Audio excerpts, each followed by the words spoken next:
दोस्तों इस वीडियो को अगर आपने नहीं देखा तो किसी भी ग्राहक के रिपेयरिंग बिल्कुल भी मत करना गीज़र को, नहीं तो ब्लास्ट हो सकता है। प्रॉपर जानकारी होना जरूरी है। यहाँ पर आपने नोटिस किया होगा जब भी आप हीटिंग वाला गीज़र जो होता है इसको ऑन करते हैं तो दो बत्तियाँ जलती है, जिसमें एक हीटिंग वाली होती है, एक पावर वाली होती है। और जब थोड़ी देर बाद पानी गर्म हो जाता है तो हीटिंग वाला एलिमेंट बंद हो जाता है और पावर चालू रहता है। और गीज़र जब खराब हो जाता है तो दोनों ही बत्तियां बंद हो जाती है। ये रीज़न पूरी वीडियो में दिखाएंगे। और हीटर एलिमेंट कैसे खराब होता है, जब गर्मी आ जाती है तो गर्मियों के अंदर या तो गीज़र का वॉल बंद कर देते हैं या फिर पानी उसका यूज़ नहीं लेते, तो पानी 1 साल तक पड़ा रह जाता है। उस वजह से हीटर एलिमेंट में जंग आ जाता है और वह हीटर एलिमेंट अगले साल खराब हो जाता है, फिर चेंज करना पड़ता है। ये देख सकते हैं नया हीटर एलिमेंट में लेके आ गया हूँ। कुछ इस तरीके का है, 3 किलोवाट, 1500, 2000, इस तरह से अलग अलग रेंज के हिसाब से आते हैं। तो मैं इसकी प्रॉपर्ली वायरिंग और टेस्टिंग दिखाने वाला हूं और गीज़र के अंदर क्या क्या लगता है मैं सब कुछ दिखाने वाला हूं। यहाँ पर ये थर्मोस्टेट है जो कि ओवर टेम्परेचर से बचाता है। ये देख सकते हैं, ये पानी का ओवर टेम्परेचर होने के बाद ये ट्रिपिंग हो जाता है, फिर इसे हम अपने मैनुअली स्टार्ट करना पड़ता है। लेकिन ये क्यों, ये आगे बताएंगे। यहाँ पर देख सकते हैं ये है हमारे पास दूसरा थर्मोस्टेट। ये 2 थर्मोस्टेट होते हैं। ये टेम्परेचर को मेंटेन करने वाला, यानी कि पानी के टेम्परेचर को मेंटेन करने वाला ये थर्मोस्टेट। इसके अंदर कोई रीसेट स्विच नहीं होता। ये टेम्परेचर को मेंटेन रखता है, जहाँ पे हमने चाहिए जितना टेम्परेचर हमें पानी का चाहिए हुआ ये सेटअप करता है। अब यहाँ पे 2 इंडिकेटर है जो कि बहुत ज़रूरी है। मैंने शुरू में दिखाया गीज़र के अंदर 2 इंडिकेटर होते हैं, तो इसके अंदर का प्रोसेस दिखाते हैं। तो यहाँ पे ये है टेम्परेचर मेंटेन करने वाला, यानी कि पानी के टेम्परेचर को मेंटेन रखता है। तो ये वह वाला थर्मोस्टेट है, ये ऑन ऑफ होता है। जैसे लाइटर से मैं जैसे ही इसे गर्म देता हूँ तो गर्म देने के बाद आपकी आंखों के सामने जैसे ये स्विच है ट्रिप करेगा। ये देख सकते हैं अभी गीज़र का पानी गर्म हो चुका है। जैसे ही ठंडा पानी होता है तो ये ऑटोमेटिकली वापस से ऑन हो जाती है। देसी भाषा में बोलूँ तो ये पानी को ज़्यादा गर्म होने नहीं देता, जितना गर्म हमें चाहिए उतना ही हमेशा मिलता रहेगा। ये दूसरा थर्मोस्टेट है। इसे सीधी भाषा में बोले तो ये MCB की तरह काम करती है, यानी कि ओवर टेम्परेचर होते ही ये ट्रिप कर जाती है और फिर इसे मैनुअली ऑन करना पड़ता है। कैसे, जैसे कि मैं इसे हीट देता हूँ, यानी कि ज़्यादा से ज़्यादा इसे हीट दूंगा। पहले के मुकाबले जो पहले वाला थर्मोस्टेट था उसमें 65 डिग्री पे ट्रिप करता था, ये 75 से 80 डिग्री सेंटीग्रेड पे वर्क करता है और ये MCB की तरह ट्रिप हो जाता है। ये हमें इंडिकेट करता है कि आपका गीज़र खराब है, इलेक्ट्रिशियन को दिखाना चाहिए। तो इस तरीके से अब ये ट्रिप हो गया। ठंडा होने के बाद ये ऑटोमेटिक ऑन नहीं होगा, इसे हम मैनुअली ऑन करना पड़ता है। ये देख सकते हैं ये वाला स्विच यहाँ पे देखने को मिल रहा है, लेकिन इसे गलती से ऑन मत कीजिएगा, इलेक्ट्रिशियन को बुलाए बगैर। अब देखते हैं, समझते हैं वायरिंग किस तरह से की जाती है। तो ये देख सकते हैं ब्लैक कलर का वायर, ये न्यूट्रल है, ठीक है, न्यूट्रल है। तो न्यूट्रल के साथ में 2 वायर के टुकड़े और लगाने। अब ये टुकड़े किस काम के लिए हैं तो मैं इसके बारे में आगे बताऊंगा। तो ये न्यूट्रल के साथ में जो हीटर का न्यूट्रल है उसके अंदर इसको कनेक्टिविटी दे दें कुछ इस तरीके से, ठीक है। तो ये तीनों वायर कनेक्ट हो गए, न्यूट्रल हो गया, न्यूट्रल के साथ में 2 कॉमन न्यूट्रल हो गए जो कि आगे मैं बताने वाला हूँ। एक टुकड़ा लेंगे रेड कलर का, इसके साथ में एक और टुकड़ा लेंगे वाइट कलर का, इसको भी इसके साथ में कनेक्टिंग कर देंगे, यानी कि हीटर का जो दूसरा पार्ट है फेस वाला उसमें कनेक्ट कर देंगे, ठीक है, इस तरीके से। ओके, हो गया काम। अब यहाँ पर देख सकते हैं थर्मोस्टेट जो कि मेंटेन वाला है, यानी कि टेम्परेचर मेंटेन करता है पानी का, वह वाला सबसे पहले लगाया जाता है। यहाँ पे लगाया जाता है इसको। तो इसको सीरीज करेंगे हीटर से, ठीक है। तो यहाँ पर देख सकते हैं इसको एक पॉइंट में कनेक्ट करेंगे। बिल्कुल सिंपल वायरिंग है। ये वायरिंग सीखने के बाद आप काफ़ी ज़्यादा पैसा कमा सकते हैं, क्योंकि सर्दियाँ आ चुकी हैं मार्केट में। ओके, आप ज़्यादा पैसा छाप सकते हैं। अब दूसरा वायर का टुकड़ा लेंगे तो इसको सीरीज करेंगे इस थर्मोस्टेट से, ठीक है। थर्मोस्टेट ओरिजिनल क्वालिटी की लेके आनी है, ठीक है। तो ये सीरीज हो गया हीटर से थर्मोस्टेट में, ठीक है। और ये MCB वाला, यानी कि ट्रिपिंग वाला, ये थर्मोस्टेट सबसे लास्ट में लगाया जाता है, यानी कि इसमें ही पावर सप्लाई दी जाती है। तो इसको भी इस फर्स्ट वाले थर्मोस्टेट से सीरीज करना है। तो यहाँ पे एक और टुकड़ा लगाना है इस जगह पे। अब यहाँ पे ये टुकड़ा क्यों लगाया गया है इसके बारे में मैं आगे बताऊंगा। तो देख सकते हैं वायरिंग बिल्कुल फाइनल हो चुकी है, सीरीज बाय सीरीज।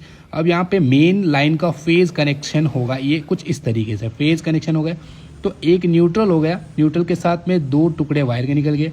अब यहाँ पे हीटर का सीरीज करके दोनों थर्मोस्टेट में सीरीज होके ये इस तरीके से वर्क करेगा, ठीक है। तो यहाँ पर आपने समझ लिया वायरिंग। अब यहाँ पे इंडिकेट करेंगे, तो यहाँ पे जो मेन इंडिकेटर लगा रहा हूँ ये गीज़र का पावर इंडिकेटर इसे बोला जाता है। जैसे कि मैंने अब शुरू के अंदर आपको दिखाया पावर इंडिकेटर और हीटिंग इंडिकेटर। तो पावर इंडिकेटर के जो कनेक्शन है मैंने कर दिया और एक न्यूट्रल कनेक्शन कर दिया, ठीक है। ये पावर इंडिकेटर। अब यहाँ पे जो हीटिंग इंडिकेटर होता है ये हीटर से आया हुआ होता है फेज वायर, ठीक है। जो हीटर वर्क करेगा तो ये इंडिकेटर वर्क करेगा। इसका न्यूट्रल भी हम हीटर का जो न्यूट्रल है इसमें कनेक्ट कर देंगे। तो दोनों ही कनेक्शन कंप्लीट। यहाँ से न्यूट्रल आया, ये न्यूट्रल हीटर में भी जाता है, ये न्यूट्रल इस बल्ब में और इस बल्ब में, दोनों में न्यूट्रल जाता है। बस यहाँ पे न्यूट्रल खत्म हो जाता है, ठीक है। अब मेन फेज की बारी आती है। तो फेज यहाँ से होते हुए ट्रिपिंग वाले थर्मोस्टेट से सीरीज होते हुए यहाँ से बाहर निकल के दूसरे थर्मोस्टेट में कनेक्ट होता है। ये बल्ब में भी कनेक्ट हो रहा है, ठीक है। जब ट्रिप करेगा तो ये बल्ब भी वर्क करेगा और यहाँ से सीरीज होते हुए यहाँ पे गीजर में यानी कि चला गया और इंडिकेटर में चला गया, ठीक है। इस तरह से वायरिंग वर्क करती है। अब यहाँ पे टेस्टिंग करेंगे तो पानी डालेंगे हम छोटे से मग्गे में, ठीक है। तो इसके अंदर अब हम हमारा जो सेटअप है जैसे कि मैंने बनाया है आपकी आंखों के सामने और किस तरह से वर्क करेगा और हम आपको सिखाएंगे कैसे वर्क कर रहा है, कैसे कैसे क्या काम होगा, कैसे प्रोटेक्शन गीज़र का होगा, ब्लास्ट क्यों नहीं होता। गाइस ये काम काफ़ी डेंजरस है। ये एजुकेशनल पर्पस के लिए वीडियो बनाई गई है, तो बिल्कुल भी ऐसा काम घर पर ट्राई बिल्कुल भी मत कीजिएगा, ठीक है, बड़ों की सलाह लिए बगैर। 2 इंडिकेटर, 2 थर्मोस्टेट और यहाँ पे एक हीटर है। तो अब किस तरह से इसको टेस्ट किया जाएगा, तो यहाँ पर आप देख सकते हैं ये कंप्लीट वर्क है, कंप्लीट वायरिंग है। इसको मैं जैसे ही ऑन करता हूँ दोनों इंडिकेटर चालू हो जाते हैं। जैसे कि हमारे गीज़र में 2 इंडिकेटर चालू हो रहे थे, पावर वाला और एक हीटर वाला, ठीक है। तो यहाँ पे अभी हीटिंग स्टार्ट हो चुकी है, पानी गर्म होना शुरू हो गया है। तो अभी मैं आपको थोड़ी देर के बाद में दिखाऊंगा कि क्या वाकई में ये वर्क कर रहा है। तो यहाँ पर देख सकते हैं दोनों इंडिकेटर वर्क कर रहे हैं। अगर आपको नज़र नहीं आ रहा होगा अच्छे तरीके से देख सकते हैं आप। जैसे ही पानी 65 डिग्री सेंटीग्रेड्स पे आएगा तो ऑटोमेटिकली ये इंडिकेटर यानी कि हमारा हीटर बंद हो जाता है। ये देख सकते हैं गाइज, हीटर बंद हो चुका है, 65 डिग्री सेंटीग्रेड वाटर हो चुका है। अब जैसे ही ये पानी ठंडा होता है यानी कि पानी थोड़ा सा भी ठंडा होता है 10-15 डिग्री सेंटीग्रेड्स, तो यहाँ पे पानी गर्म होना शुरू हो जाता है। तो गाइस हम इस थर्मोस्टेट को बाहर निकालेंगे जो परमानेंट टेम्परेचर को मैनेज करता है, ठीक है। तो इसको मैं बाहर निकालता हूँ। अब देखता हूँ ये दूसरा वाला थर्मोस्टेट क्या काम करता है। आपने एक तो समझ लिया ये परमानेंट टेम्परेचर को मेंटेन करता है, लेकिन ये दूसरा वाला क्या काम करेगा। जैसे ही मैं हीटर को चालू करता हूँ दोनों इंडिकेटर चालू हो जाते हैं। अब जैसे ही आप देख सकते हैं पानी गर्म होना शुरू हो जाता है कुछ इस तरीके से, ठीक है। तो पानी 65 डिग्री सेंटीग्रेड से ज़्यादा यानी कि ओवर हीट होगा तब यहाँ पर ये थर्मोस्टेट काम आएगा, ठीक है। यानी कि भाप बनने जितना जो पानी होता है ना, जिससे ब्लास्टिंग के चांसेस बढ़ते हैं, उस टेम्परेचर पे जा करके ये ट्रिप होगा, ठीक है। तो यहाँ पर देख सकते हैं अभी ओवर हो रहा है। ये देख सकते हैं काफ़ी ज़्यादा पानी गर्म हो चुका है, भापें भी निकलना शुरू हो गई है। तो इस तरीके से जैसे ही पानी ज़्यादा से ज़्यादा टेम्परेचर में आ जाएगा तो उस कंडीशन में यहाँ हमारा जो थर्मोस्टेट है ये देख सकते हैं ओवर हो गया ना। अब देखो हमारा थर्मोस्टेट बिल्कुल ऑफ हो चुका है। इस कंडीशन में हमारे गीज़र की दोनों इंडिकेटर बंद हो जाते हैं और यहाँ पर देख सकते हैं हमारा गीज़र खराब हो गया है। मतलब इस इंडिकेटर, दोनों इंडिकेटर बंद होने का मतलब खराब गीज़र हो गया। अब इलेक्ट्रिशियन को बुलाना पड़ेगा।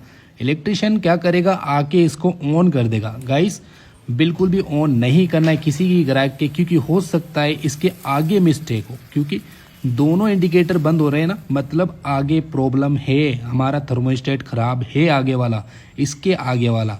तो आपको ये ध्यान रखना है कभी भी इसको ऑन नहीं करना है, पहले आपको चेक करना है, ठीक है। ग्राहक के कहीं पे भी जाएंगे ना आप, तो पहले थर्मोस्टेट को चेक करना है, फिर आपको इसे चालू करना है, ठीक है।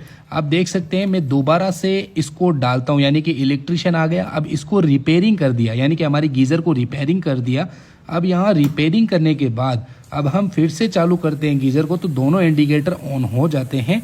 लेकिन अब ये समान रूप में काम करने लग गए। ये देख सकते हैं ज़्यादा ओवर हीट होने से पहले हमारा इंडिकेटर ऑफ हो गया है और हमारा थर्मोस्टेट वर्क कर रहा है। तो इस तरह से गीज़र काम करता है। तो उम्मीद है आपको समझ में आई।